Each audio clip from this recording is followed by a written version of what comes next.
Hello అండి, welcome back to my channel Rishichandu mini vlogs. ఈ వీడియోలో ఉసిరికాయ పచ్చడి చాలా ఈజీగా ఎలా చేసుకోవచ్చో పక్కా కొలతలతో చేసి చూపిస్తాను. ఈ పచ్చడి రెసిపీ చూసాక వంట రాని వాళ్ళు కూడా ఈజీగా చేసుకోవచ్చు. చాలా ఈజీ అండ్ క్విక్ రెసిపీ అండి. సో నేను ఫస్ట్ టైమే చేశాను. నేను ఎలా చేశానో ఈ ఉసిరికాయ పచ్చడి కంప్లీట్ రెసిపీ మీతో షేర్ చేసుకుంటాను. Let's get in to the video. నేను ఇక్కడ 1 kg ఉసిరికాయలు తీసుకున్నాను పచ్చడి పెడదామని. వీటిని కడిగేసి తుడిచి ఒక క్లాత్ తుడిచి ఎండలో పెట్టేసేయాలన్నమాట. అంటే ఇవి మంచిగా ఆరాలన్నమాట, అస్సలు పచ్చిగా ఉండకూడదు, అంటే వాటర్ ఉండకూడదు. సో వీటిని తుడిచి ఎండలో పెట్టేశాను. కంప్లీట్గా ఆరనియాలండి. ఆ ఉసిరికాయలు ఆరే వరకు ఇక్కడ నేను 2 టేబుల్ స్పూన్ల మెంతులు, జీలకర్ర, ఆవాలు ఏంపి పెట్టుకున్నాను. అంటే 1 kg ఉసిరికాయలకి 2 టేబుల్ స్పూన్ల మెంతులు, 2 టేబుల్ స్పూన్ల ఆవాలు, ఇంకా 2 టేబుల్ స్పూన్ల జీలకర్ర ఏంపుకోవాలి. ఏంపుకొని పౌడర్ చేసి పెట్టుకోవాలి. ఇవి మాడకూడదండి. అన్నీ 2 స్పూన్లు వేసుకున్నాను. ఇవి మంచిగా వేగనీయాలి, మాడకూడదు. సో వీటిని పౌడర్ చేసి పెట్టుకోవాలి.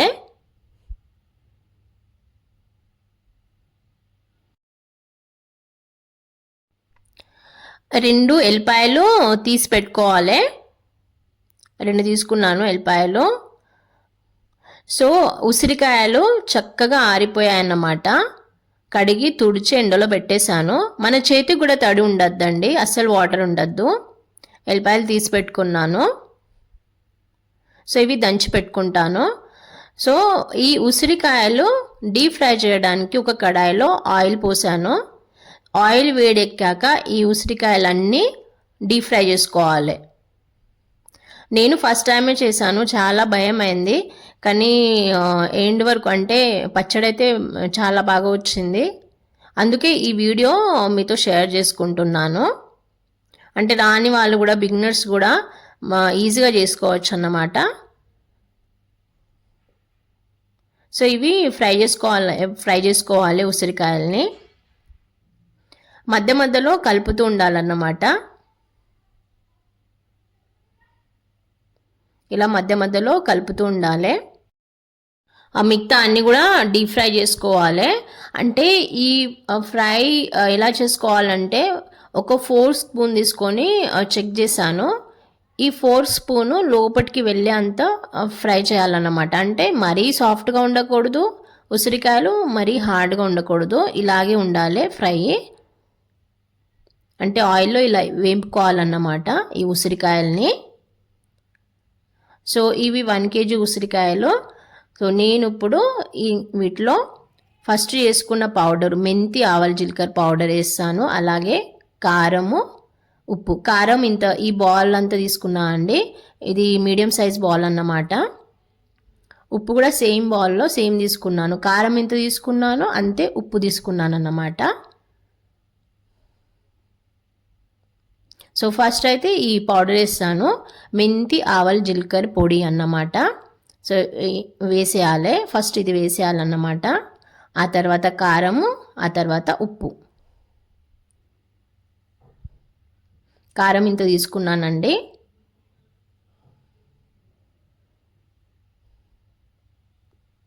సేమ్ ఉప్పు. లాస్ట్కి టేస్ట్ చూసాక ఉప్పు తక్కువ అయితే వేసుకోవచ్చండి పోపు వేసే ముందు. ఇవి 2 ఎల్లిపాయలు తీసా కదా, అవి వేసుకోవాలి. 2 నిమ్మకాయలు పిండుకోవాలి. ఎందుకంటే ఉసిరికాయలు ఒగరుగా ఉంటాయి కదా, సో నిమ్మకాయలు పిండితే బ్యాలెన్స్ అయిపోతుంది. చింతపండు గుజ్జు కూడా వేస్తారు, కానీ అది చాలా లెంగ్తీ ప్రాసెస్. ఇది చాలా ఈజీ ప్రాసెస్ అన్నమాట. సో ఇక్కడ 2 నిమ్మకాయలు పిండేశాను. సో ఆయిల్ పోసే ముందు ఒకసారి కలుపుకుంటాను. ఇవన్నీ వేసాక ఒకసారి కలుపుకోవాలండి.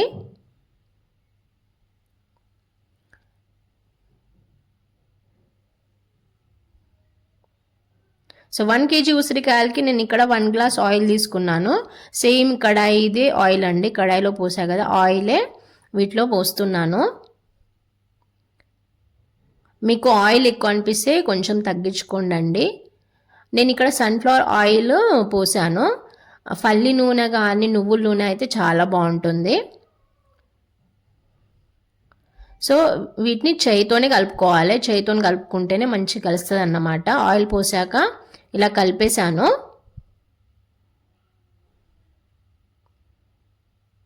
సో ఇప్పుడు పోపు వేసుకోవడమే, పోపు వేసే పచ్చడి రెడీ అయినట్టే. కానీ నేనేం చేశాను అంటే ఒకరోజు ఊరబెట్టాను, అంటే ఒకరోజు నైట్ అంతా పెట్టేశాను అన్నమాట పక్కకి. ఆ రోజే పోపు వేయలేదు.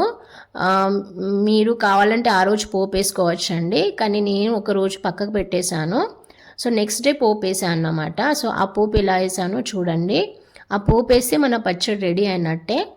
సో ఇది ఒకరోజు అంటే నైట్ పెట్టేశాను, మార్నింగ్ అన్నమాట. సో మార్నింగ్ ఇలా ఊరిందన్నమాట. నైట్ అంతా కిచెన్లో పెట్టేశాను. సో మార్నింగ్ చూశాను ఇలా ఊరింది. మార్నింగ్ పోపు వేసుకున్నాను అన్నమాట. పోపు వేసే ముందు ఒకసారి కలుపుకోవాలి. సో పోపు కోసం ఏమేం కావాలో చెప్తాను. ఆవాలు, జీలకర్ర, పసుపు, 8 ఎండుమిర్చి తీసుకున్నాను, కొంచెం కరివేపాకు, అలాగే 1 ఎల్లిపాయ, అలాగే పొట్టు లేకుండా దంచి పెట్టుకున్నాను. నేను ఆయిల్ ఎక్కువ పోసా కాబట్టి కొంచెమే ఆయిల్ తీసుకున్నాను, పోపు కోసము సరిపోతుంది. నేను ఆల్రెడీ ఆయిల్ ఎక్కువ పోసేసాను ఉసిరికాయలల్లో, అంటే 1 గ్లాస్ పోసాను కాబట్టి పోపు కోసం కొంచెమే తీసుకున్నాను. సో ఇంత ఆవాలు, జీలకర్ర, పసుపు వేసి పోపు వేసుకుంటాను. పోపు వేస్తే బాగుంటుందండి పచ్చడి. మీరు ఆ రోజైనా వేసుకోవచ్చు, లేదా నెక్స్ట్ డే అయినా వేసుకోవచ్చు. నేనైతే కొంచెం అంటే 1 డే ఊరిన తర్వాత వేసుకున్నాను పోపు. సో కలిపి పెట్టుకున్నాను. ఆ పోపు చల్లారిన తర్వాతనే వేసుకోవాలి, వేడిది వేసుకోవద్దు. సో పోపు చల్లారిన తర్వాత ఇలా వేసుకోవాలన్నమాట. పోపు కంప్లీట్గా కూల్గా ఉండాలి పోపు. సో ఇది కలిపేసాను మంచిగా. కలిపేసిన తర్వాత ఒక గ్లాస్ జార్లో స్టోర్ చేసుకొని పెట్టుకోవాలి. మన ఉసిరికాయ పచ్చడి అయితే రెడీ అయిపోయింది.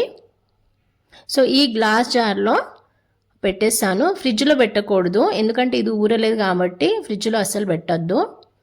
ఊరడానికి 2-3 రోజులు పడుతుందండి, అంటే ఆయిల్ పైకి రావడానికి టైం పడుతుంది. ఊరితేనే పచ్చడి టేస్టీగా ఉంటుంది. సో ఇక్కడ మీరు ఉప్పు, కారం టేస్ట్ చూసుకోవచ్చండి. ఉప్పు తగ్గినట్టు అనిపిస్తే వేసుకోండి. నాకైతే కరెక్ట్ సరిపోయింది, అంటే కొలతలు కరెక్ట్ సరిపోయాయి. పచ్చడి అయితే మంచిగా వచ్చింది, టేస్ట్ చూశాను. సో ఈ గ్లాస్ జార్లో రింపి పెట్టుకుంటాను. మీరు ఇంత ఈ వీడియో చూసి ఉసిరికాయ పచ్చడి పెడితే తప్పకుండా కమెంట్ చేయండి కమెంట్ బాక్స్లో ఎలా వచ్చిందో. ఈ ఉసిరికాయ పచ్చడి రెసిపీ హార్డ్గా అనిపించిందా లేదా చాలా ఈజీగా అనిపించిందా కమెంట్ చేయండి. అలాగే ఈ వీడియో నచ్చితే తప్పకుండా లైక్ చేయండి, మీ ఫ్యామిలీ మెంబర్స్తో షేర్ చేసుకోండి, అంటే రాని వాళ్ళతో కూడా షేర్ చేసుకోండి. Thank you for watching till the end and thank you for your support అండి. బాయ్.